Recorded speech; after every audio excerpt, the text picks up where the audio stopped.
Ladies and gentlemen, welcome back to the New Japan Report. I am your host, V, the Victimizer. Let's talk about the next half of the tournament. So we had Toru Yano versus Mark Davis. I fucked up his name last time. I did not this time. Uh, Good match overall. Classic Yano tactics of, cheating. He had tape. He taped up Mark Davis on the outside, try to get a count out victory. At some point in the match, they went outside the ring and they went underneath the ring, and Mark Davis almost got the count out win because he put a bag over Toru Yano's head and he couldn't see anything. So it was good. You also had Toru Yano has this classic spot where he'll run to a turnbuckle, and the turnbuckles in New Japan are kind of like boxing turnbuckle pads, where just one singular long pad. And Mark Davis allowed him to take it off, and as soon as he did, he stole it from him, threw it all the way to the entrance, and then eventually Davis removed all the turnbuckle pads to throw Yano in. He taped himself up to Yano, arm by arm, and then threw him into each turnbuckle, and he could not escape.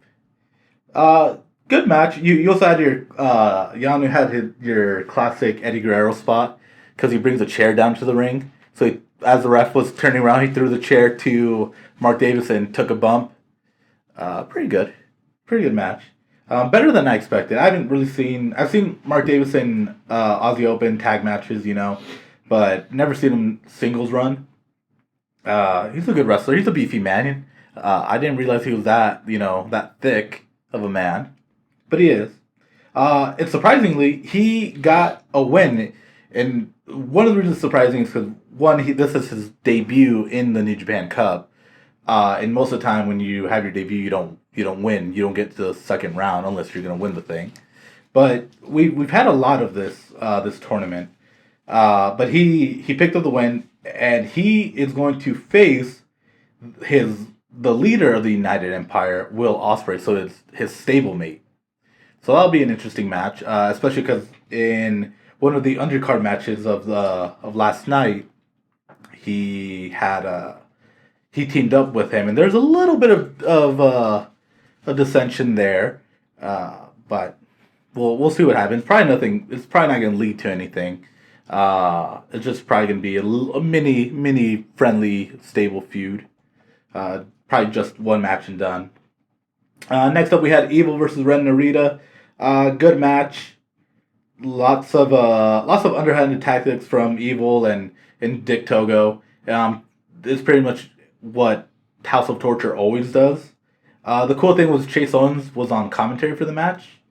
So you've had a pretty good commentary from Chase Owens, who, he's they're all part of Bullet Club. So it's him supporting all the cheating, all the crazy shit. But the interesting thing about it was with Chase Owens, they point to the dissension, the trouble that Bullet Club and House of Torture had before, and maybe still have. To the point where Chase Owens made a joke about it, where he says the only reason they keep him around is because of Peter. If you don't know Peter's the valet for the Tokyo Pimps, Yujiro Takahashi, and I want to say she's half Filipino, half Japanese model. She's a very attractive woman, and she wears almost like dominatrix gear to the ring with like a bunny type mask.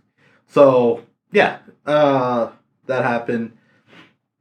What I'm excited for is Evil got the win after a pretty good physical match. Ren Narita, again, he is essentially the second coming of Shibata. He's that striker. He's the son of Strong Style.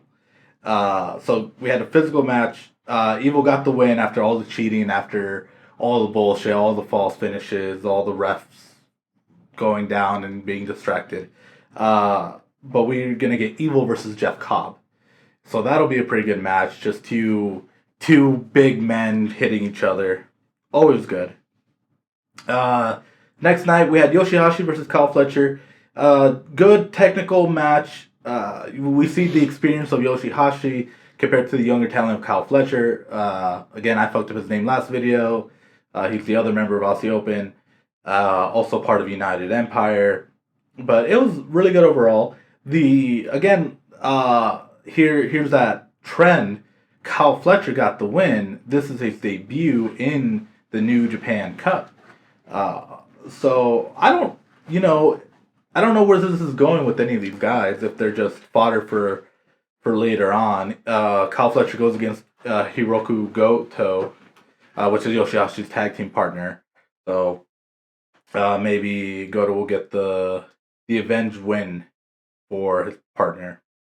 And the main event for this match, and this match was truly a main event. It was Shingo Takagi versus Aaron Henare. Now, I've mentioned how Aaron Henare hasn't really had the best showing to me. I hardly knew who he was. I just knew him as the other Tongan guy. There's nothing really that special about him.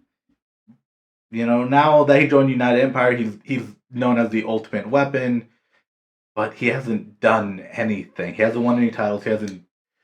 He's had good showings, but he hasn't won anything. And this was pointed out in commentary that in his matches versus Shingo Takagi, he's only beaten Shingo once, and that was before he joined United Empire. But pretty good match. We get kind of some cool things because one, just like everybody in the wrestling world, we have the Master Lock gimmick where no one once the Master Lock is the full Nelson's locked in, they're not getting out. It's tap out or pass out. And that's Henare's gimmick also being the Ultimate Weapons. That's one of his finishing moves. No one has broken out of it. Although he kind of uses a transitional move. He has the move called Ultimate Weapon, which is kind of like a fisherman brainbuster almost. And he does it really well. But his other cool signature move is like a spear, but he tackles him like a spear, but he lifts him up to an uranagi. So it's actually really impressive with his size. And I don't remember him being like that big of a man. It looks like he's added some muscle to him, added some weight. Like I said, it was a good physical match. The match happened in Shingo Takagi's hometown. But the surprising thing is Aaron Henare got the win after a very good 20-minute match main event. He beats the hometown hero. And I was very surprised because, again, Aaron Henare is nobody to me. But he had this impressive match. He got this win. And now he goes against never openweight champion Tama Tonga, which I'd be happy to see that match because Tama Tonga is also in really good shape.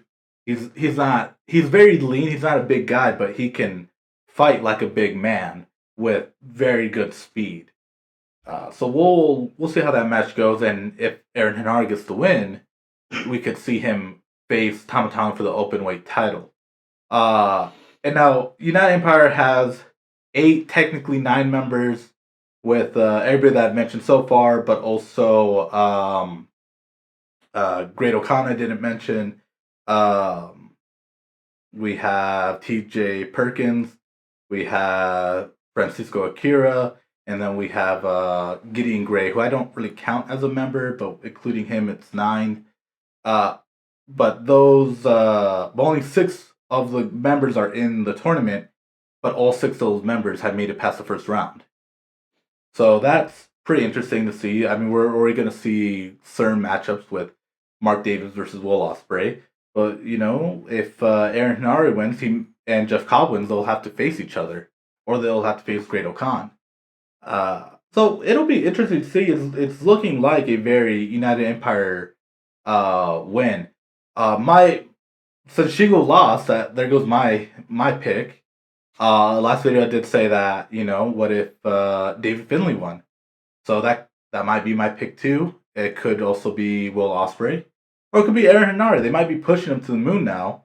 It looks like they've been pushing their Gaijins more with everything. So, because everybody in United Empire is a Gaijin. So we'll see what happens. But as of right now, David Finlay's my pick to win. So let me know what you guys thought of the other half of the bracket. What are your predictions for round 2, and who's your pick to win? Get fucked.